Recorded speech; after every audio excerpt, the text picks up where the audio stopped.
Bonsoir et merci de nous rejoindre en direct dans le 22h. Voici les titres que nous allons développer ce soir. Tout d'abord, la riposte gouvernementale aux émeutes de Trappes ce week-end. Une violence inacceptable selon Jean-Marc Ayrault. Le Premier ministre affiche la même fermeté que son ministre de l'Intérieur. Analyse dans cette édition de l'éditorialiste Guillaume Tabar. Moi, président de la République, je ne serai pas le chef de la majorité.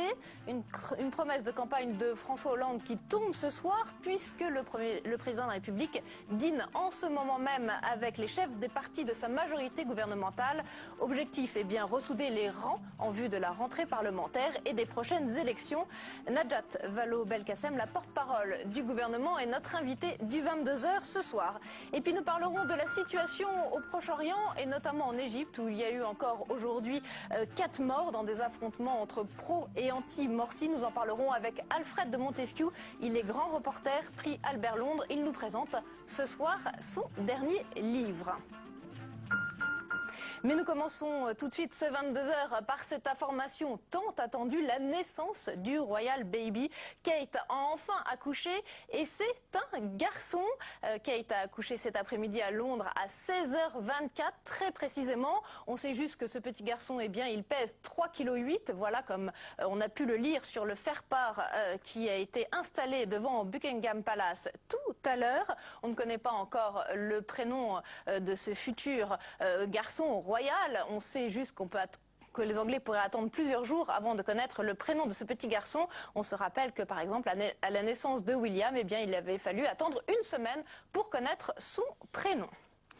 C'était donc une des promesses de campagne de François Hollande. Lui, président, il ne se mêlerait pas de la vie des partis. Ce soir, pourtant, le président de la République reçoit à dîner les chefs des partis de la majorité gouvernementale. Car quand la majorité va mal, eh bien, c'est le président qui tente d'y remettre de l'ordre. Fabrice Cunet. Moi, président de la République, je ne serai pas le chef de la majorité. Il y a le discours et il y a la réalité, celle d'une majorité fragile. Face à ce constat, François Hollande sort de sa réserve et donne de sa personne. Après les entretiens individuels, ce dîner avec l'ensemble de ses alliés de gauche vise à redonner de la cohésion. Alors François Hollande, en chef affiché de la majorité, pour Robert Hue, l'un des 5 invités, la question ne fait pas débat. Ceux qui ne l'ont pas compris, d'ailleurs, il faut qu'ils se réveillent, parce que ça leur jouera des tours, mais que c'est à l'Élysée, souvent, que se prennent les décisions. Et c'est un euphémisme quand je dis souvent. Donc il y a effectivement, en même temps, la nécessité que ces décisions, quand elles sont prises, elles se fassent avec un débat, un dialogue en amont. Et nous sommes dans ce cas de figure. Au menu, les dossiers sensibles de la rentrée et en particulier la réforme des retraites. En toile de fond, les prochaines municipales. À François Hollande de jongler entre les différentes attentes de 5 partis. Moi j'ai tendance à penser que dans ces cadres-là, l'important c'est de surtout pas tenter de faire une synthèse à minima, où finalement on cherche à ne heurter personne et où on prend le minimum chez chacun. Non, je crois qu'il faut qu'il fasse une synthèse à l'inverse, une synthèse plutôt à maxima, où il prend chez chacun sa priorité. Pour nous c'est la transition écologique. Demain, ce sera au tour des vrais faux amis communistes d'être invités à l'Élysée. 2 jours, 2 entretiens pour affirmer son autorité et serrer les rangs. Il faudra attendre la rentrée pour connaître les effets de cette reprise en main présidentielle. Nouvelle escalade dans la rhétorique autour des gens du voyage. Et cette fois, c'est un élu centriste du Maine-et-Loire qui a dérapé. Le député maire UDI de Cholet, Gilles Bourdoulex, est en conflit avec des gens du voyage sur sa commune. Et en les désignant, il a regretté qu'Hitler n'en ait pas tué assez. L'UDI doit se prononcer mercredi sur son exclusion du parti. Julien Billiot et Margot S. Hitler n'en a peut-être pas tué assez. C'est par cette allusion visant les gens du voyage que Gilles Bourdoulex a commenté l'installation de caravanes sur un terrain de la ville de Cholet. Dimanche soir, le député maire UDI se rend sur place. Il est accueilli par des saluts nazis. Excédé par les provocations, l'élu dérape. Demandez à M. Estrosi, demandez à M. Priou. La loi, elle s'applique. C'est bien. Hitler, il n'en a peut-être pas tout assez. Ces propos, révélés par le Courrier de l'Ouest, Gilles Bourdoulex les dément. Le maire crie à la manipulation et évoque, je cite, un bidouillage d'un petit merdeux de journalistes. À l'UDI, la réaction est ferme. Dans un communiqué, Jean-Louis Borloo, le président du parti, condamne les propos de Gilles Bourdoulex. Son vice-président Jean-Christophe Lagarde est plus catégorique et réclame l'exclusion du maire de Cholet. À gauche, Harlem Désir pour le Parti socialiste va plus loin et demande que la justice soit saisie immédiatement. La riposte aujourd'hui de Jean-Marc Ayrault aux émeutes de Trappes ce week-end. Pour le Premier ministre, ce qui s'est passé ces derniers jours est inacceptable. Manuel Valls s'est lui rendu sur place à la mi-journée. Le ministre de l'Intérieur estime que le calme est en train de revenir à Trappes. 3 jeunes impliqués dans les violences de vendredi soir ont comparu aujourd'hui devant le tribunal correctionnel de Versailles. 2 ont été relaxés. Le 3e a été condamné à 6 mois de prison ferme. Et ces événements partis jeudi d'un contrôle sur une femme portant un voile intégral ont en tout cas relancé la polémique autour de la burqa. Faut-il ou non revenir sur la loi votée en 2011 et qui l'interdit sur la voie publique? Julie Hulin. Voitures brûlées, affrontements entre habitants et forces de l'ordre. Après 2 nuits de violence, la tension à Trappes est encore palpable. À l'origine des heurts, le contrôle d'une femme entièrement voilée qui a mal tourné. Un contrôle intervenu dans un contexte tendu. Ces derniers mois, plusieurs femmes voilées se sont retrouvées au cœur d'incidents, victimes d'agressions ou impliquées dans des contrôles policiers ayant dégénéré. La loi interdisant le port du voile intégral, c'est une loi pour les femmes. Et cette loi qui interdit le voile intégral, elle doit s'appliquer. Ça n'est en rien une loi contre l'islam. La loi est entrée en vigueur en avril 2011. Elle interdit la dissimulation du visage dans l'espace public, sous peine d'une amende pouvant aller jusqu'à 150 € ou d'un stage de citoyenneté. En 2 ans, 705 contrôles ont été recensés, dont 423 de femmes entièrement voilées. Pour les policiers, l'application de la loi s'avère parfois compliquée. Cette loi est nécessaire pour éviter à ce que des individus puissent l'utiliser pour commettre des crimes et délits ou se substituer tout simplement au contrôle de police parce qu'ils sont recherchés, mais difficilement, il est vrai, applicable parce qu'elle est liée à un contexte particulier qui est le contexte religieux. Pour d'autres, cette loi a engendré des maux supérieurs à ce qu'elle cherchait à corriger, tout en stigmatisant les musulmans. Faire des lois sur des sujets qui ne concernent qu'une minorité, c'est quand même faire perdre du temps aussi bien aux parlementaires qu'à la République. Arrêtons de continuer le régime de Sarkozy et essayons de trouver des solutions pragmatiques et pas du maquillage. La loi interdisant le port du voile intégral reste perçue comme liberticide aux yeux des femmes qui portent le niqab. L'une d'entre elles a saisi en avril 2011 la Cour européenne des droits de l'homme. La juridiction examinera sa requête après l'été. Bonsoir Guillaume Tabar. Bonsoir. Merci d'être avec nous ce soir. On peut se rappeler peut-être que Manuel Valls était un des seuls parlementaires du Parti socialiste, ils étaient 20 je crois, à avoir voté pour cette loi en 2011. François Hollande, Jean-Marc Ayrault s'étaient abstenus. Ouais, abstenu. Jean-Marc Ayrault avait dit à l'époque qu'il ne voulait pas s'opposer au vote de la loi, mais il en contestait une grande partie le principe et ne voulait pas faire ce cadeau à Nicolas Sarkozy et à son gouvernement de le soutenir sur ce point. Ce qui fait aujourd'hui que ça me place l'ensemble de la gauche un peu dans l'embarras sur cette question et, à contrario, ça donne à Manuel Valls beaucoup de force pour tenir le discours qu'il tient. On l'a entendu encore ce matin sur RTL. Parce que ça lui permet d'abord de rappeler que la loi, quoi qu'on en dise, elle fonctionne, elle s'applique. Je crois que depuis le vote de cette loi, donc en mars 2011, il y a eu 700 à peu près interpellations de femmes voilées, ce qui montre bien quand même que les interpellations ont lieu. Et à part quelques cas très précis et médiatisés, on pense notamment à l'affaire de Nantes, bien sûr, à celle-là, eh bien ces interpellations se passent plutôt dans de bonnes conditions. Donc la loi, finalement, elle est maintenant rodée. Elle s'applique et ce qui est en jeu, c'est pas tant faut-il ou non la supprimer, mais savoir contrôler les débordements comme ceux auxquels on a assisté à Trappes. Et est-ce qu'on peut dire qu'il y a 2 peut-être lignes sur la sécurité au sein du Parti socialiste aujourd'hui? Alors au sein du PS ou plus encore au sein de la gauche dans son ensemble. On a entendu Esther Benbassa à l'instant qui conteste le principe. En gros, il y a 2 tendances dans la gauche. Une gauche républicaine, si on ose dire, celle de Manuel Valls, celle qui se réfère à Georges Clemenceau, pour qui les principes républicains s'appliquent par-dessus tout. Et puis une gauche qu'on pourrait dire communautariste, c'est-à-dire celle qui pense que la diversité culturelle, religieuse au sein de la société doit être respectée et que ce respect des communautés, parfois, l'emporte sur la loi républicaine s'appliquant à tous. On voit bien qu'il y a ce débat actuellement. Manuel Valls incarne une tendance qui rejoint ainsi le clivage à gauche entre la culture de la sanction et puis une forme de culture de l'excuse, ou en tout cas de la recherche de l'explication. C'est intéressant de voir dimanche à Trappes, d'un côté le discours de Manuel Valls, une fois encore, condamnant avec la plus grande fermeté, discours repris aujourd'hui par Jean-Marc Ayrault, et puis Benoît Hamon, qui est élu de cette circonscription, qui lui bien sûr, tout en condamnant les faits eux-mêmes, voulait se placer sur le terrain des causes du malaise social et comment même certains à gauche ont mis en cause même carrément l'attitude des forces de l'ordre. Très bien, merci beaucoup Guillaume. On verra effectivement si cette question autour de la sécurité peut être un des éléments de discorde entre les partis de la majorité gouvernementale à l'heure où ce soir François Hollande réunit ses dirigeants. Et on va en parler tout de suite avec notre invité politique du soir, c'est Najat Vallaud-Belkacem, la porte-parole du gouvernement. Une interview que nous avons enregistrée il y a 1 heure. On l'écoute.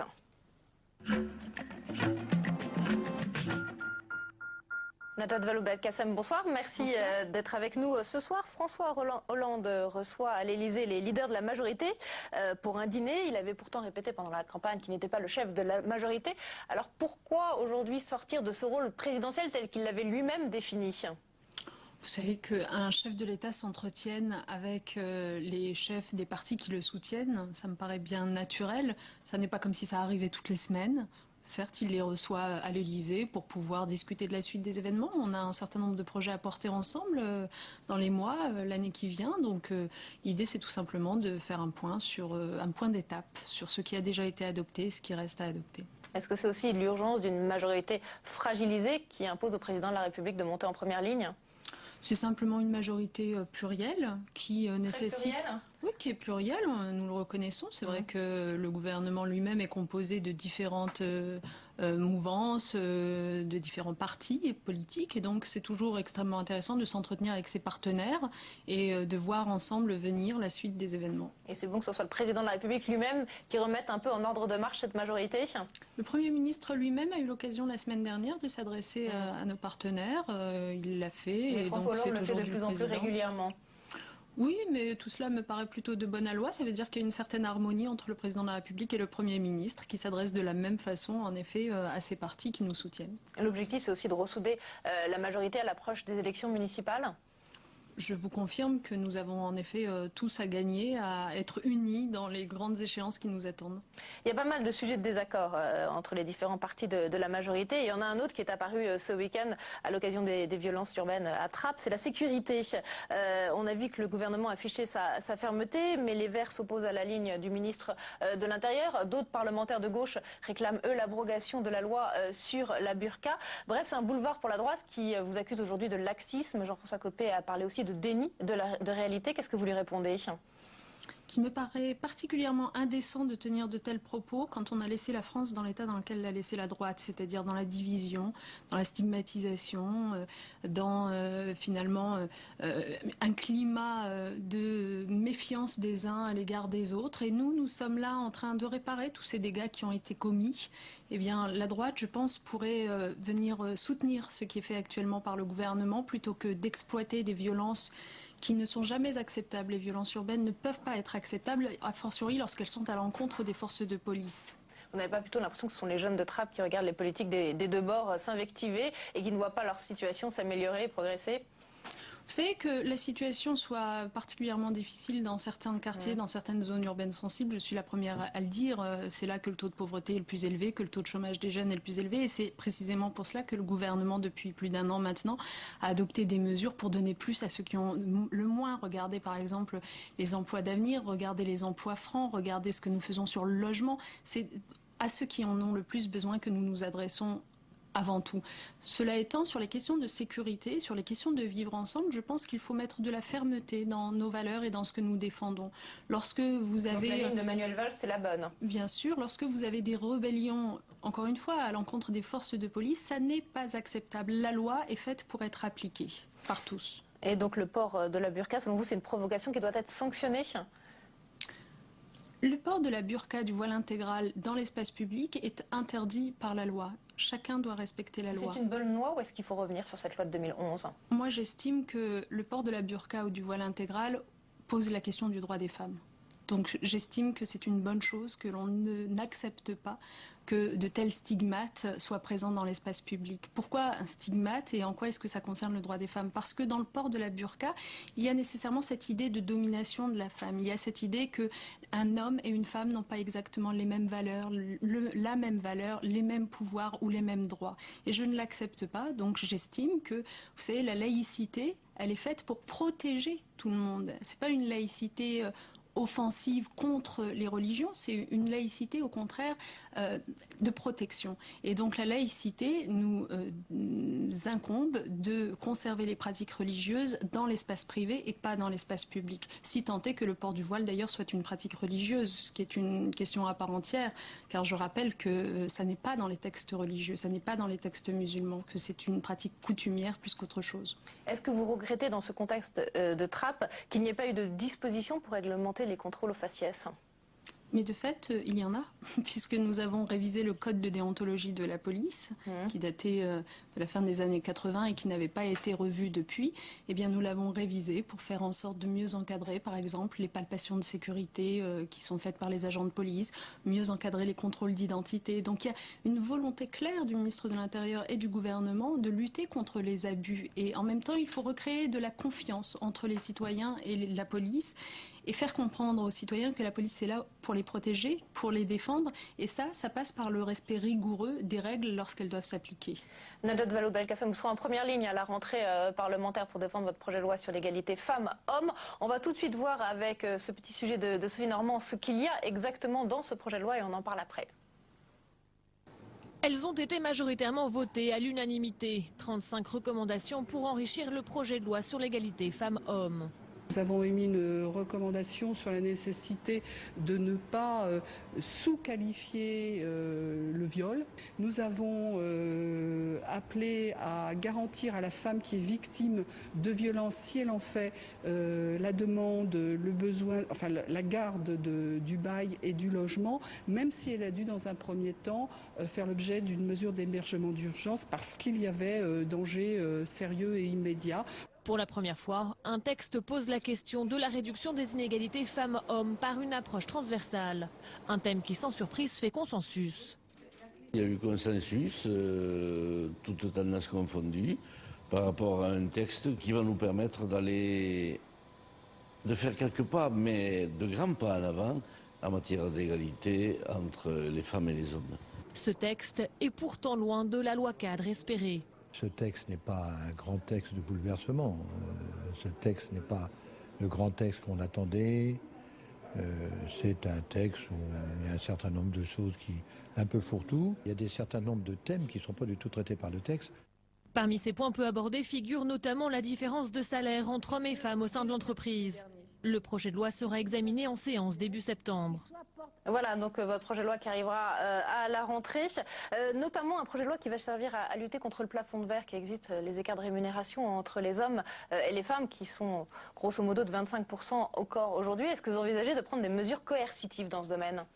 Oui, il en est une notamment qui devrait vraiment être dissuasive, c'est l'impossibilité qui sera désormais faite aux entreprises de plus de 50 salariés qui ne respectent pas l'égalité professionnelle entre les hommes et les femmes de soumissionner à des marchés publics, de candidater à des marchés publics.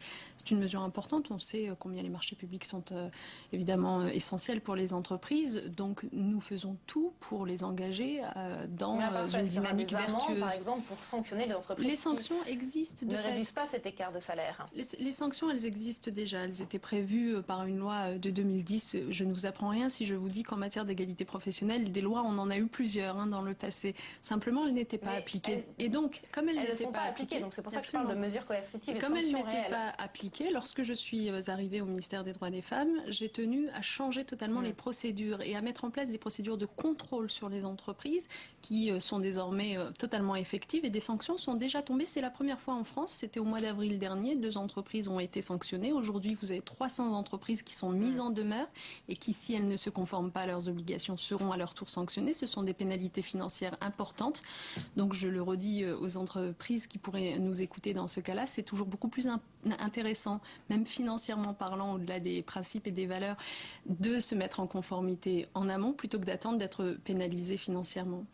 Un autre point qui fait un peu moins consensus de votre projet de loi, c'est le congé parental. Vous voulez inciter le deuxième parent, dans la majorité des cas, je crois que c'est à 95%, c'est le père, à prendre un congé parental aussi bien que la mère, un congé parental de 6 mois. Ça ne fait pas l'unanimité. Est-ce qu'il ne faut pas plutôt essayer d'améliorer les modes de garde ? Tout à fait, il faut faire les deux. Il faut faire les deux parce que vous avez raison, la meilleure des solutions pour permettre aux femmes comme aux hommes de bien articuler leur vie personnelle et leur vie professionnelle, donc de rester sur le marché du travail, y compris quand il y a des enfants, c'est d'avoir des places de crèche, pour dire les choses rapidement.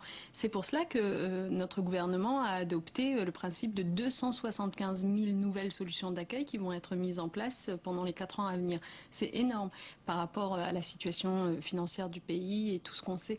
Mais à côté, je pense qu'il faut agir aussi sur les comportements. Et aujourd'hui, au fond, rien ne justifie qu'alors même que le congé parental est ouvert aux pères comme aux mères, ce soit à 97% des cas les mères qui le prennent.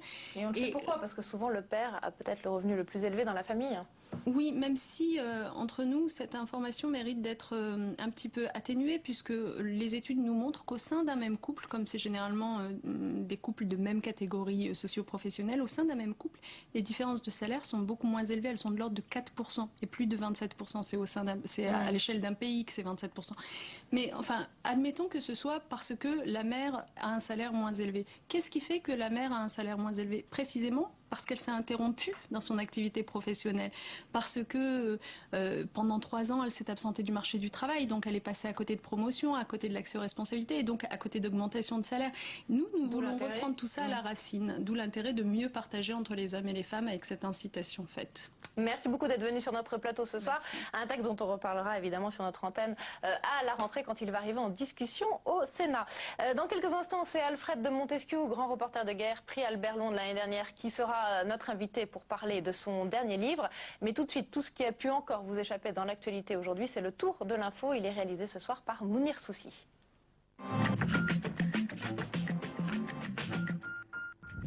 La fin du cauchemar pour Marthe Dalelve. Cette Norvégienne condamnée à 16 mois de prison après avoir déposé plainte pour viol contre un collègue de travail.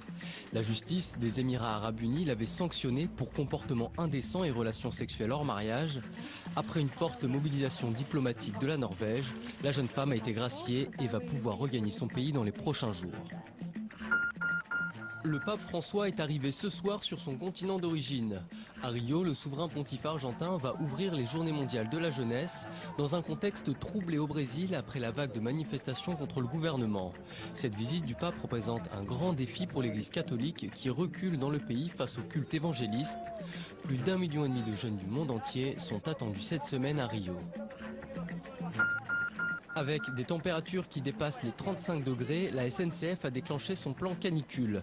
La vitesse des trains en Île-de-France, Pays de Loire et Picardie est réduite et la chaleur provoque des coupures de courant. Conséquence, des perturbations sur les lignes. Environ 20 minutes de retard à prévoir pour les TGV et Thalys et parfois 40 minutes sur les réseaux RER et TER.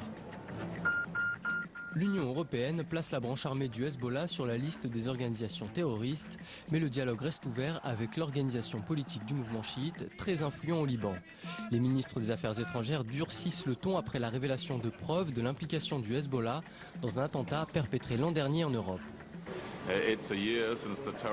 Cela fait 1 an qu'il y a eu le terrible attentat en Bulgarie et nous pensons qu'il est très important, quand il y a eu une attaque terroriste sur le sol européen, que l'Europe envoie un message clair.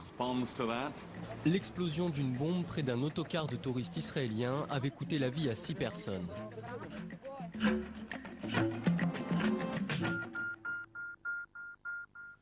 Et on continue à parler du Moyen-Orient avec notre invité Alfred de Montesquiou. Bonsoir, merci d'être avec nous.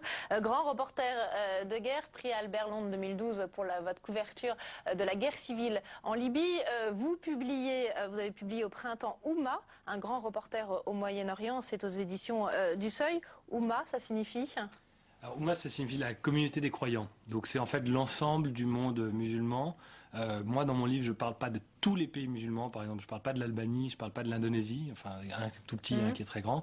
Mais je parle en gros de ce qui se passe entre le Maroc et le Pakistan inclus. Et c'est vrai que la France a une relation particulière avec tous ces pays du sud de la Méditerranée, une relation complexe, parce que à la fois la France a été un vecteur de cette culture entre l'Orient et l'Occident, on peut dire, mais la France a été aussi une puissance coloniale. Oui, enfin, ça me frappe beaucoup quand on... Et ça se voit encore beaucoup, vous trouvez, dans tous ces pays que vous avez visités? Notamment, enfin moi j'ai vécu en Algérie, mais le lien Algérie-France est très très fort. Et moi j'ai trouvé, je comprenais mieux la société française après avoir vécu en Algérie et en comprenant mieux le lien entre les deux pays qui est vraiment extrêmement fort. Et vous avez retrouvé ce même lien aussi fort, par exemple, au Maroc ou en Tunisie? Il est toujours là. Je pense que la relation franco-algérienne est la plus complexe, la plus douloureuse aussi à cause de la guerre d'Algérie. Sur le Maroc et la Tunisie, c'est une relation qui est plus maintenant sur le domaine soit du culturel, soit des migrations. Mais en termes de mémoire, c'est pas aussi compliqué, aussi sensible que sur l'Algérie, je pense. Si on évoque quelques pays racontés dans ce livre, je pense notamment au Mali. On sait que le week-end prochain, il y aura le premier tour de l'élection présidentielle. Est-ce que vous pensez qu'aujourd'hui, toutes les conditions sont réunies pour assurer la transition démocratique après l'opération Serval ? C'est très très difficile et je pense que pas grand monde pense que toutes les conditions sont réunies. Il y a encore, plusieurs des agents électoraux ont été kidnappés, ont été retenus prisonniers dans les zones Touareg. Il y a des combats au nord entre les minorités, entre la population Targhi et la population noire. Non, les conditions sont pas là. Mais ce qu'a dit Ban Ki-moon, et c'est à son honneur, c'est de dire tout le monde doit faire son maximum pour que ce soit des élections correctes ou du moins acceptables. Il faut regarder dans l'état dans lequel est le Mali. C'est-à-dire que n'importe quelle élection, a priori, est mieux que l'état dans lequel on est depuis mars 2012, c'est-à-dire depuis le coup d'État, depuis le coup d'État du capitaine Sanogo. Si on continue à balayer un peu vite, malheureusement, l'Égypte, encore 4 morts aujourd'hui dans des affrontements entre pro et anti-Morsi. Est-ce que là aussi, vous croyez qu'une transition démocratique peut un jour arriver ? L'Égypte, techniquement, elle a eu lieu l'année dernière, la transition démocratique. Donc là, c'est un recul d'une certaine façon, puisque c'est l'armée qui a balayé un président élu. Ce qui est intéressant, je pense, avec l'Égypte, où aujourd'hui, donc la fille du président Morsi est allée à l'antenne en disant « Mon père est retenu prisonnier, otage de façon illégale. J'appelle la Cour internationale de droit de justice à statuer sur son cas, etc. » Ce qui est intéressant, c'est que je pense que les frères musulmans sont très loin d'avoir dit leur dernier mot. Alors, ils ont été battus dans une espèce de mouvement tactique de l'armée qui s'est appuyé sur la foule des manifestants, notamment tous les progressistes, mais en pourcentage de votants et en pourcentage en puissance dans la population, les frères musulmans sont encore très très puissants. Je suis pas du tout sûr que Morsi et son entourage aient dit leur dernier mot. Donc les affrontements pourraient se poursuivre dans les prochains jours ? Très certainement, c'est très probable. Le Sinaï, où c'est carrément déjà à l'état quasiment insurrectionnel, ça risque d'empirer. Et puis surtout, institutionnellement, les frères musulmans, ils ont c'est presque un État dans l'État. Ils peuvent tenir assez longtemps. Ils sont habitués à être dans l'ombre, ils sont habitués à être résistants, si on veut. Ils peuvent continuer assez longtemps. Donc un vrai risque de guerre civile en Égypte, vous pensez ? Alors, beaucoup de gens espèrent que non. Tout le monde a peur du précédent algérien, justement, de ce qui s'est passé quand l'armée a repris le pouvoir, a interdit les législatives en 91-92. Mais dans le cas égyptien, a priori, il y a beaucoup moins d'armes dans le pays. Mais il ne faut pas oublier qu'il y en a beaucoup qui sont arrivés de Libye, depuis la fin de la guerre civile, qu'il y a tout le début d'insurrection salafiste, djihadiste, dans le Sinaï, et puis il y a la frontière très poreuse avec le Soudan et le Darfour. Donc il y a de quoi avoir des armes, et il y a une situation qui est en train de se crisper et de devenir de plus en plus violente, oui, c'est sûr. Merci beaucoup Alfred de Montesquieu d'être venu sur notre plateau. On a balayé très rapidement quelques-uns des pays dans lesquels vous avez voyagé, mais je recommande à tous la lecture de votre livre, Oumma, donc les voyages de vous, grands reporters au Moyen-Orient. C'est donc aux éditions du Seuil. Merci à tous de nous avoir suivis ce soir pour cette édition du 22h. Je vous souhaite à tous une très très bonne soirée sur l'antenne de Public Sénat.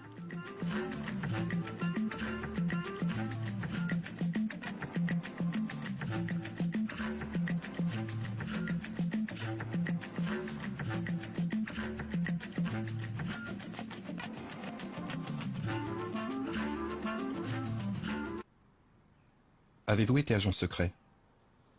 Oui. Avez-vous été membre du service action des services secrets français? Peut-être. Avez-vous participé à la création des nageurs de combat? Oui. Officiellement, avez-vous participé à des actions de sabordage de navires? Certainement pas. Avez-vous participé à des actions homicides?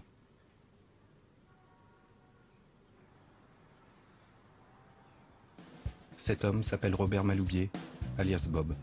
Sa vie d'agent secret est digne d'un roman d'aventure. Voici ce qu'il a bien voulu nous raconter.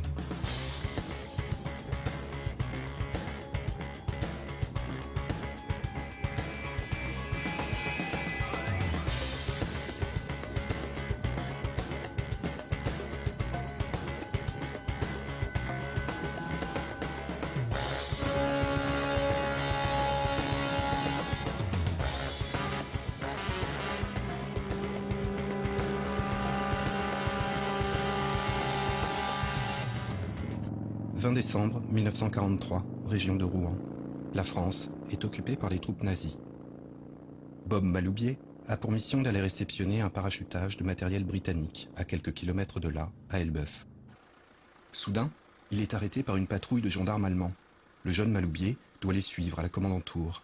Un gendarme prend place derrière lui sur la moto et lui colle son arme dans le cou. Il faisait très froid, cette période à 11 h du soir, il faisait moins 10. Et on a roulé jusqu'ici. Et puis moi, je ne connaissais pas, je ne sais pas où on allait, mais j'ai vu tout d'un coup ce bâtiment ici avec une petite lumière. Je suis avec une petite lumière, j'ai jugé, ça, à mon sens, c'est la mairie, ça, c'est la commandantour. La voiture a viré sur la droite vers ici. Moi, j'ai fait semblant d'avoir les freins qui ne marchaient pas. Je l'ai dit d'ailleurs au fric derrière moi. Je lui ai dit, prenne ça, nicht gut. Ah, il a compris. Le Fritz, à ce moment-là, en confiance, m'a tourné le dos, m'a laissé pendre son Luger. Là, j'ai pris ma moto, je suis tombé dessus. Et à ce moment-là, je suis parti en courant, là, en direction de l'autre bout de la place. Les 4 gendarmes, évidemment, se sont mis à me tirer dessus avec Luger, mitraillette, etc. Et ça pétait de tous les bords sur la place ici. Et je suis arrivé tout d'un coup, là, sous la lune, devant une femme qui tendait un poupon, un poilu. Je me disais, c'est complètement psychédélique. J'ai compris à la dernière seconde que c'était le monument mort. Donc je l'ai évité et je suis parti vers la rue là-bas.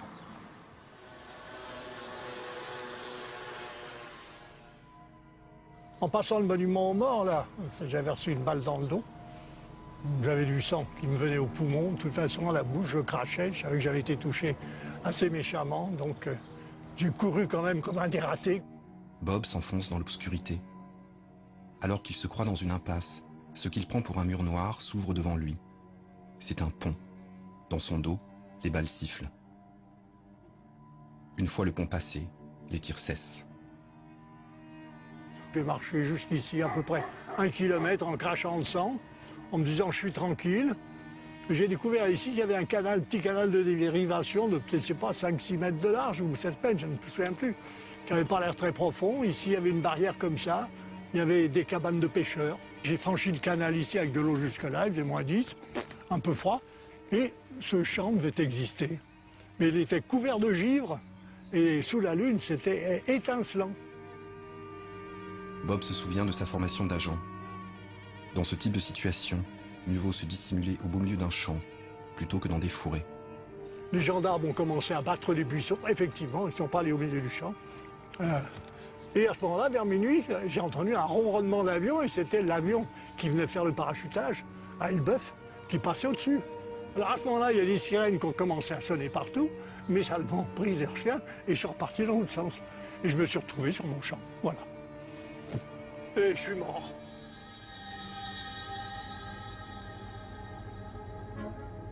Bob Maloubier est déjà mort à l'âge de 4 ans. Dans la maison familiale de Neuilly, le gosse court dans la cuisine quand il trébuche sur une bassine d'eau bouillante. Gravement brûlé aux jambes, il est donné perdu. Mais au bout de 2 mois d'immobilisation dans du tulle gras, il remarche miraculeusement. Robert Maloubier est né le 2 février 1923 dans la bonne bourgeoisie de Neuilly-sur-Seine. Sous l'impulsion du père, le jeune homme et son frère aîné Jacques pratiquent le sport à haute dose au sein du très sélect Racing Club de France. On nage, on court, on joue au tennis avec les champions de l'époque. Voici les parents, Eugène et Henriette. Ils se sont rencontrés à New York. Leur niveau d'études est exceptionnel pour l'époque. À la maison, on parle 6 langues et surtout l'anglais sans accent. Dans l'insouciance de cette jeunesse dorée, l'adolescent a une idée fixe. Devenir pilote de chasse. Pour ce faire, il doit d'abord obtenir son baccalauréat. Mais les bruits de bottes qui résonnent dans toute l'Europe se font de plus en plus menaçants. Le 1er septembre 1939, l'Allemagne nazie envahit la Pologne. Le 3 septembre, la France et la Grande-Bretagne déclarent la guerre à l'Allemagne. Le 10 mai 1940, les troupes d'Hitler enfoncent les lignes françaises. Les Allemands s'approchent de Paris. La famille Maloubier décide de gagner Bordeaux. Moi, je voulais être pilote de chasse. Donc, mon père me dit, chaque fois que tu veux être pilote de chasse, il faut que tu travailles tes maths. C'était horrible en maths, mais... Donc, tu vas passer ton bac, et après, tu nous rejoins à Bordeaux. Voilà. Donc, quand je me suis présenté au lycée Janson pour passer le bac, il y avait une notice en disant, en raison de l'événement, le bac est reporté à une date ultérieure. Alors, je suis parti en vélo, le lendemain matin, là, tout autour de Paris, les dépôts de carburant brûlaient, c'était apocalyptique. Il y avait un brouillard, une fumée invraisemblable qui piquait les yeux. Il faisait très beau, mais on n'y voyait rien. C'était fantomatique, quoi.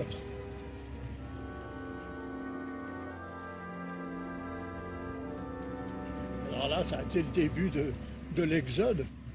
Des millions de gens sur les routes. Depuis Paris, il y avait des corbillards, il y avait des camions, il y avait des bus.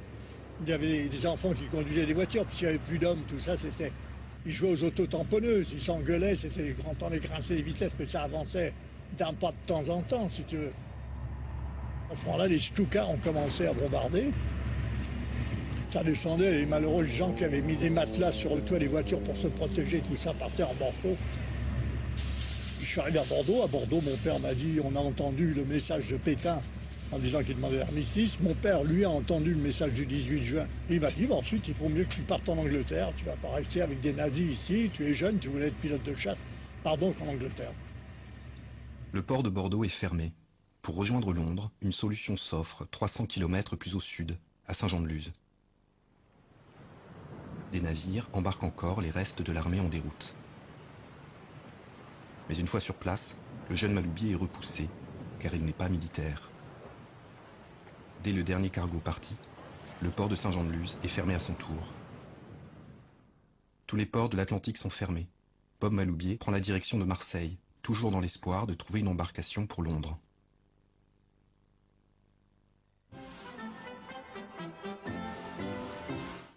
Le 22 juin 1940, l'armistice entre la France et l'Allemagne est signé. La France est coupée en deux. Au nord, c'est la zone occupée. Au sud, c'est le régime de Vichy, dirigé par Pétain et qui collabore avec les nazis. 1941. Depuis des mois, Bob tente de trouver un bateau à Marseille, sans succès. Il fréquente Rému et d'autres stars de l'époque et vit d'expédients en attendant que la situation se débloque. Le régime de Vichy est alors autorisé par les Allemands à reconstituer une petite armée d'armistice. Les nouvelles recrues pourront choisir leur lieu d'affectation. Le sang de Bob Maloubier ne fait qu'un tour. Donc on s'est engagé dans l'aviation en disant on va être affecté en Tunisie, on va faire l'école de pilote, et puis au premier vol, paf, on s'en va. Il n'y avait plus d'école de pilotage, il ne nous l'avait pas dit. Il n'y avait pas de pilote sur le terrain, on était au sol. Bob se tourne les pouces sur la base de Bizerte, en Tunisie, qui est alors un protectorat français. Il se lie d'amitié avec Henri Silhol, un type de son âge, qui rêve également de devenir pilote de chasse. 1942, les alliés américains et britanniques débarquent à Alger. Contrairement aux apparences, ils ne sont pas en terrain conquis, mais les autorités de Vichy, en principe alliées des Allemands, n'opposent qu'une faible résistance. Objectif stratégique, prendre en tenaille les troupes allemandes et italiennes qui se battent contre les Anglais en Libye. Bob Maloubier et son ami Henri Silhol décident de rejoindre les troupes alliées à Alger, avec la ferme intention de gagner Londres, devenir pilote et combattre les nazis. Alger, 1000 km à pied, ça fait long. Il me dit, ne t'inquiète pas, sous l'escalier du mess des officiers, j'ai trouvé 2 vélos. Ah, oui, on va piquer les vélos, on va partir avec. Les 2 jeunes hommes parcourent 300 km à vélo jusqu'à Beaune, en Algérie. Ils croisent plus vite que prévu la route de l'avant-garde alliée. C'est la 93e division anglaise qui se rend en Tunisie. Et là, à ce moment-là, on a été mitraillés, pris à partie par un paquet de Dornier 17, de Messerschmitt 110 et de Henkel 111 qui ont bombardé en rase-motte, etc. C'était plein de morts et de blessés. Nous, on s'est retrouvés sous un tas de terre, sous un arbre, indemne, avec mon copain. Au milieu du chaos, Bob et son anglais parfait vont faire merveille auprès des troupes britanniques. En remerciement, un major veut l'embaucher. Mais les rêves de pilote sont tenaces et Maloubier préfère un laissez-passer pour rejoindre Alger. À Alger, depuis le débarquement allié, la confusion règne. Par méfiance envers De Gaulle et la France libre, les Américains ont décidé de conserver l'autorité de Vichy. Cette autorité est incarnée par l'amiral Darlan, mandaté par Pétain. Mais le Premier ministre britannique, Churchill, ne l'entend pas de cette oreille. Pour lui, De Gaulle est le seul représentant légitime de la France. Il a décidé de régler le différend qui l'oppose aux Américains à sa façon. Churchill va employer son arme favorite, les services secrets. Le SOI, en français Direction des opérations spéciales, a été fondé en 1940 par Churchill. Il a pour mission de déstabiliser l'ennemi par tous les moyens. Sabotage, assassinat, désinformation. Lorsque Bob et Henri Silhol arrivent à Alger, la ville est un nid d'espions. Avec mon laissez-passer, une lettre de recommandation en disant que j'avais été très utile, on s'est retrouvés hébergés par les Anglais. Donc là, il y avait un grand major britannique qui venait nous faire, on ne sait pas pourquoi un major, un caporal aurait dû faire l'affaire, qui nous apprenait à tirer, à jouer avec des explosifs, à faire du combat sans armes, etc., puis qui nous a raconté nos histoires. Ce major s'appelle Jacques Vaillant de Guélis, un officier qui a déjà à son actif plusieurs missions d'infiltration en France occupée. Bob et Henri Silhol viennent de croiser la route du SOI. Là, j'ai retrouvé tout à fait par hasard un ami à moi de Neuilly-sur-Seine, qui lui était à l'institution Sainte-Croix, alors que moi j'étais au lycée Pasteur, qui s'appelait Fernand Bonnier de la Chapelle. Il était très boy scout, il était très catholique, très croyant, monarchiste. Pour lui, c'était Dieu et le roi, il n'y a pas de problème. C'était un garçon avec les cheveux coupés bien courts, bien propres, toujours pré-chef, un regard très franc, un menton avec une fossette, joli garçon. Fernand Bonnier de la Chapelle et un groupe de jeunes royalistes sont formés et entraînés par le SOI.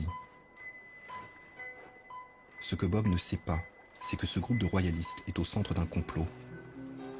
À force de manipulation psychologique, le SOI a réussi à convaincre Fernand et ses amis que l'élimination de l'amiral Darlan est la première étape qui conduira au retour du roi sur le trône de France.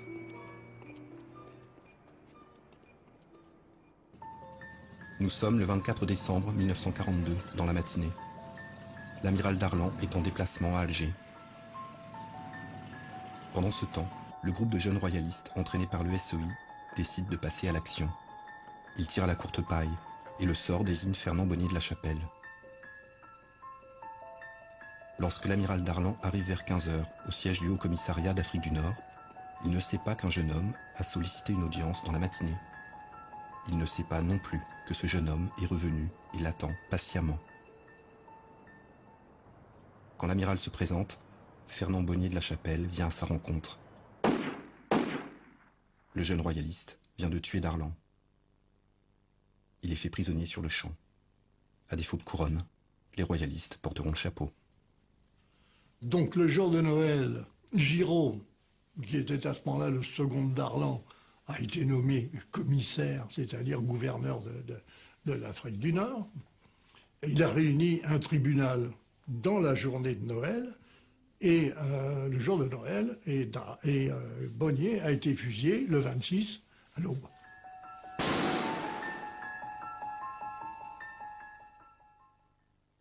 Le problème d'Arlan est résolu, ni vu ni connu.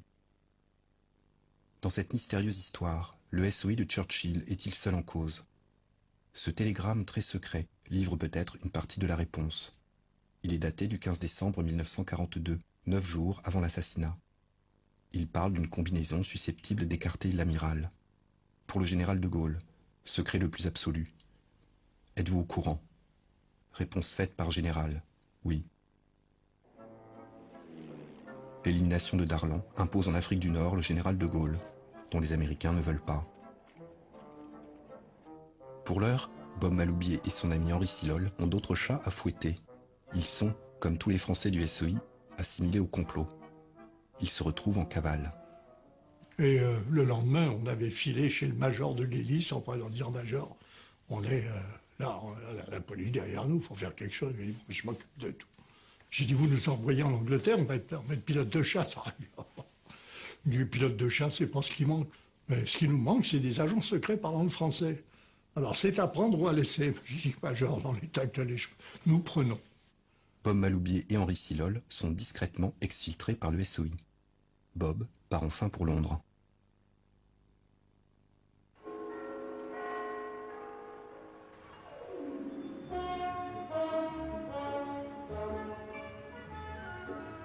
Une fois sur place, Bob et Henri sont versés automatiquement dans la section française du SOI. Leur véritable formation au métier d'agent secret commence.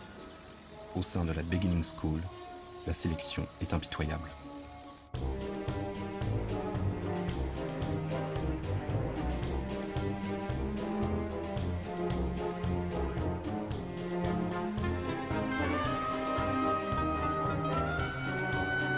Explosifs, sabotage, orientation, tir, technique d'infiltration, parachutage, étude des unités ennemies, rien n'est laissé au hasard.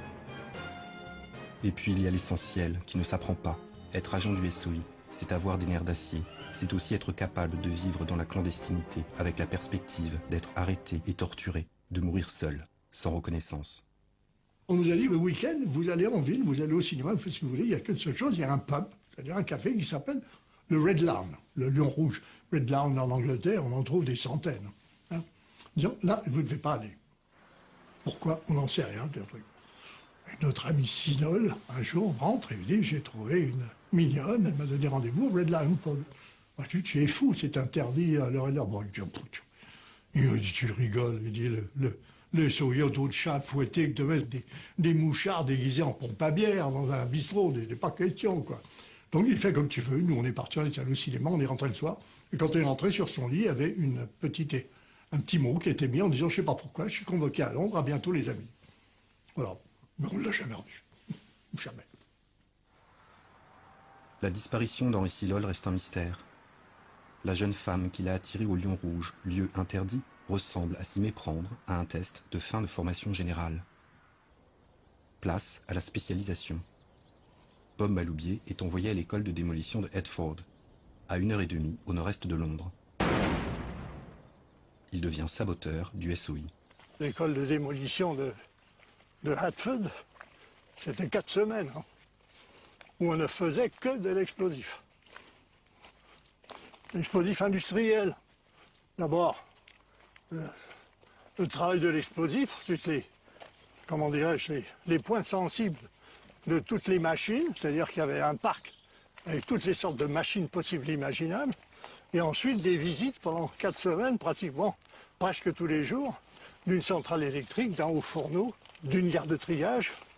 Je visitais toutes les installations industrielles, de façon à savoir exactement quoi faire, où attaquer.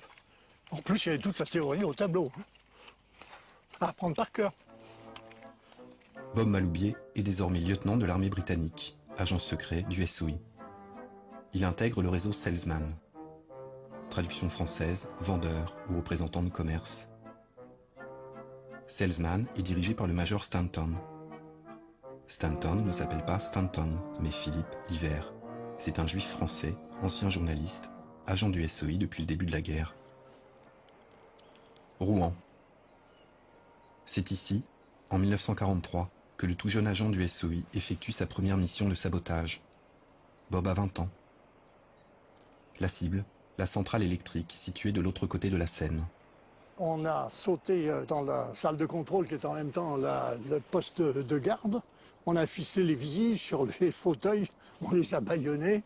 On est rentré dans l'enceinte des transformateurs et j'ai commencé à les attaquer, c'est-à-dire à placer ces charges que vous voyez là entre les ailettes, avec ou sans aimants. À l'époque, on mettait des aimants. Enfin, c'était les mêmes charges que ceci, d'ailleurs. Là-dedans, pouvant exploser à l'aide de ce cordeau détonnant, qui est le même que celui de la guerre, d'ailleurs, il n'a pas changé, qui détonne à environ 8500 mètres secondes, c'est très facile. Pour faire sauter l'ensemble, on prend un crayon, voilà, c'est un crayon chimique, on presse une ampoule ici d'acide, qui ronge un fil qui retient un percuteur qui est poussé par un ressort. On retire éventuellement la clavette ici, qui est la clavette de sécurité. Et quand ceci explose, ça fait une douille de 6 mm, fait sauter un détonateur qui est relié à ce cordon détonant, dans ce sens-ci, avec un bout de Chatterton, etc. Et puis là, c'est conduit à la charge, et que l'explosion se propulse à la charge une demi-heure après environ. C'était le retard de ces crayons. Bob Maloubier et son équipe agissent vite.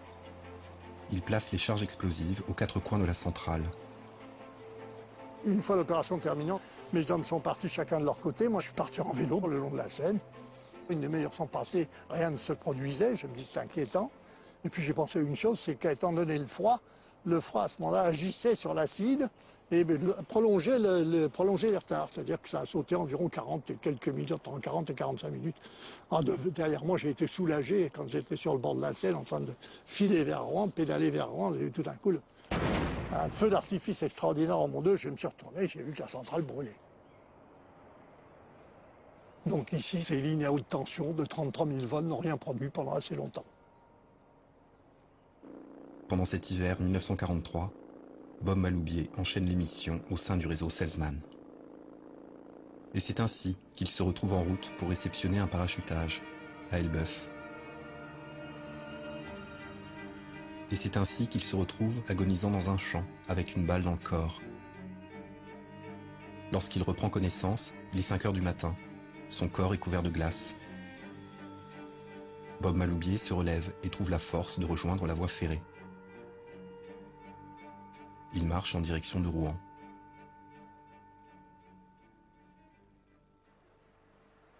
Et là, j'avais déjà fait 9 km à partir de 5 heures du matin. J'étais quand même bien essoufflé. Et j'ai quand même monté mes 5 étages. Et Madeleine, qui était ma cousine, a juste ouvert la porte de ma chambre, m'a vu, elle m'a laissé me tomber dans le lit et est allé appeler le médecin du réseau. Voilà. Ses compagnons le jugent perdu et se préparent à l'enterrer discrètement. Ils utilisent des sacs à patates pour lui coudre un linceul de fortune. Mais la mort ne veut toujours pas de lui. Stanton décide de me renvoyer en Angleterre parce que, bien sûr, il n'est pas question de passer dans un hôpital. Donc on ne savait pas du tout ce que j'avais. Qu'est-ce que j'avais comme blessure? On savait que la balle avait percé le poumon, probablement le foie. Ils ne savaient pas, ils ne pouvaient pas la trouver, on ne pouvait pas faire de radio. Mais pour avoir trouvé un avion, un pick-up, comme on dit à l'époque, ça ne se faisait pas comme ça. C'est pas comme Air France maintenant. Hein. On ne prend pas son billet. Là. Les petits avions qui atterrissaient du côté de la vallée de la Loire, en clandestinement de nuit, il y avait des rendez-vous à prendre avec le chef des opérations aériennes. Il avait un certain nombre de passagers, il fallait se mettre dans le lot, etc. Donc, il se trouve qu'on a passé en fait près de 14 jours sur une LZ, une landing zone, c'est-à-dire une piste à 20 km au nord d'Angers, et puis ensuite 2 jours la lune d'après, c'est-à-dire il a fallu 1 mois et des poussières avant que je puisse partir en Angleterre. Une fois sur place, Bob est pris en charge par un médecin du SOI. Ce brave médecin m'a dit bon, qu'est-ce qui vous est arrivé? Je lui ai expliqué, il m'a dit bon, bah, vous avez pris quoi? Vous avez pris un bain, la température est moins 10 degrés, l'eau à 0, bon, ça va. Ça, simplement, ça a arrêté toute hémorragie, mon vieux, vous pouvez rentrer chez vous maintenant. Pas de radio, rien du tout. Expéditif. Le major Stanton est heureux de voir Bob sur pied, d'autant que la suite de l'aventure va être copieuse. Il a recruté un nouveau membre dans l'équipe. Les présentations ont lieu dans un club où le groupe Salzman a ses habitudes.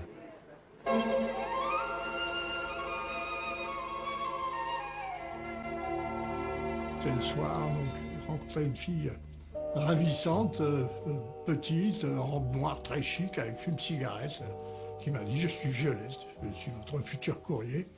Elle était bilingue, elle était de mère française, de père anglais.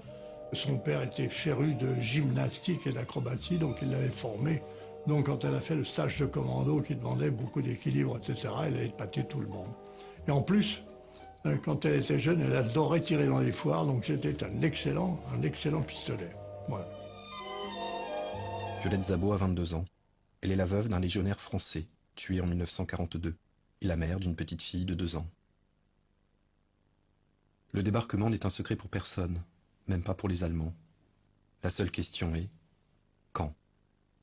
Au SOI, la nouvelle mission du groupe Stanton est de rejoindre le maquis du Limousin et de tout mettre en œuvre pour ralentir la progression des renforts allemands en direction de la Normandie. L'opération Overlord est lancée le 6 juin 1944.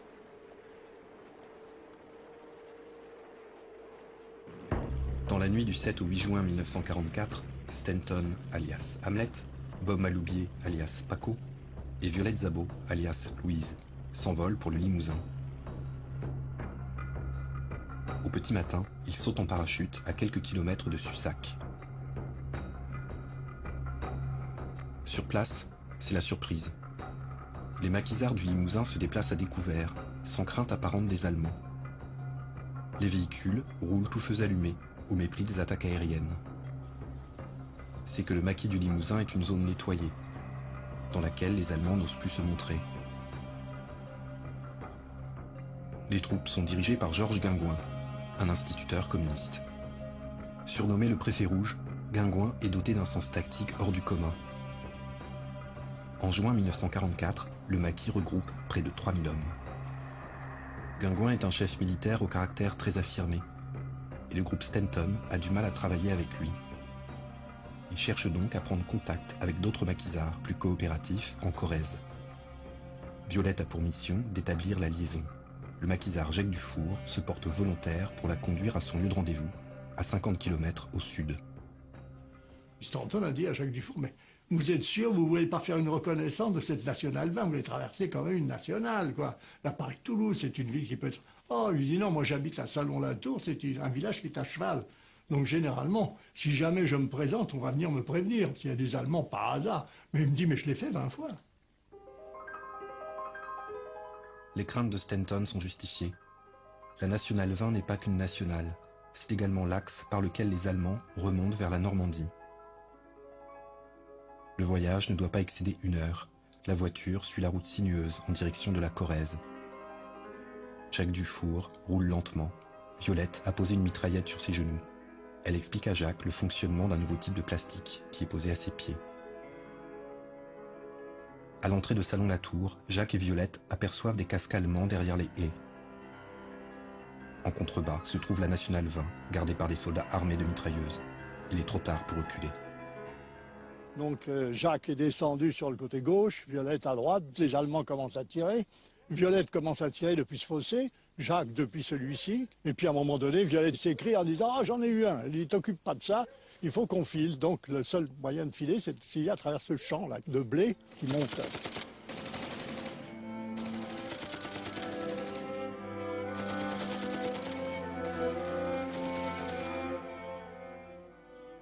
La cheville de Violette a craqué, elle est tombée par terre. Elle a dit à Jacques, maintenant tu me laisses, tu vas prévenir Philippe et Bob que les Allemands sont là. Et à ce moment-là, elle n'a pas voulu la laisser, elle a insisté en disant, je suis lieutenant de l'armée britannique, tu n'es rien, tu dois m'obéir. Et à ce moment-là, il l'a laissé, il a filé jusqu'à la voie ferrée. Jacques Dufour traverse le pont qui surplombe la voie ferrée en courant. C'est la porte du maquis. Pendant ce temps, Violette est capturée. Elle est embarquée dans un commande-car allemand qui file à la poursuite de Dufour. Lorsque le véhicule s'arrête à la porte du maquis, le seul témoin de l'histoire, Jacques Dufour, est planqué à quelques mètres de là. Dans le commande-car, il y avait Violette qui était debout à côté d'un lieutenant SS de la Das Reich qui lui demande, je crois en anglais d'ailleurs, qui lui demande « Et votre ami, où est-ce qu'il est ?» Elle dit « Mon ami, il a sûrement dû filer. » Elle lui a montré le pont, elle a dû filer il y a longtemps. Violette est transférée à la prison de Limoges. Le groupe Salzmann décide de la faire évader. Baptiste, un jeune maquisard, effectue une reconnaissance.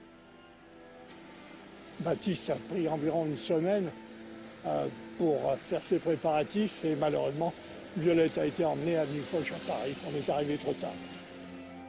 Sur ordre direct d'Adolf Hitler, Violette est exécutée en janvier 1945 avec 2 compagnes du SOI au camp de Ravensbrück, près de Berlin. « Je sais ce que c'est que de perdre des amis, » dit Georges Guingouin à Bob. Mais il y a une guerre à terminer. 2 objectifs, libérer Limoges et ralentir la progression des SS de la division Das Reich. Maloubier y emploie tout son talent de dynamiteur.